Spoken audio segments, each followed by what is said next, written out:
Good evening, ladies and gentlemen. This is Sanjay Lee from IT Diploma.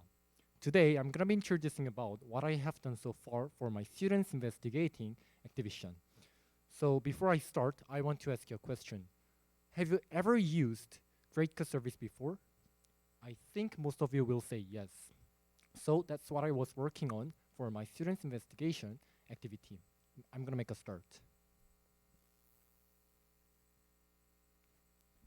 So this is my research motivation. I was inspired by the grade cut of mock tests because students are always predicting their average of the exam and the predicted grade cut of their exam. So I wanted to satisfy their needs. This is the inspiration of where I got it from. Two photos are from the mega study and ETUS. I think most of you know about this website because I might think most of you have used this before.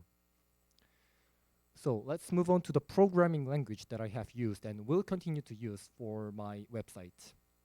I have used React Native to construct the server, and I have used JavaScript to develop the function of my website, and I use CSS to design my website, and the Visual Studio Code is for the source editor.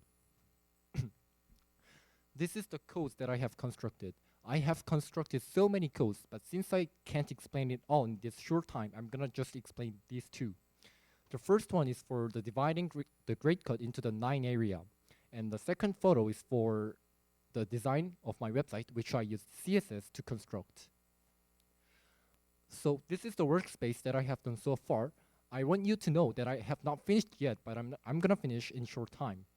First, as you can see in the first photo, there's an explanation of how you can use the website, and there's a section for you guys to enter your exam score to check the average. And finally, as you can see right there, the third photo, you can check your expected grade cut when you enter your grade. I'm gonna finish my presentation with the expectations I have made. I'm expecting that students can check their grade in real time. So when you guys are finished with your Korean test, you will enter your Korean grade into the section, and you will see the average of the grade that students have entered, and also you might find out the grade cut for each subject. And also, I'm gonna satisfy teachers and students' needs. For example, if teachers wants to check their average and the grade cut, they can check my website to how students have done the exam. And I'm expecting that this can be used as a data for the future. The presentation I have prepared is done now. Thank you for listening, everybody.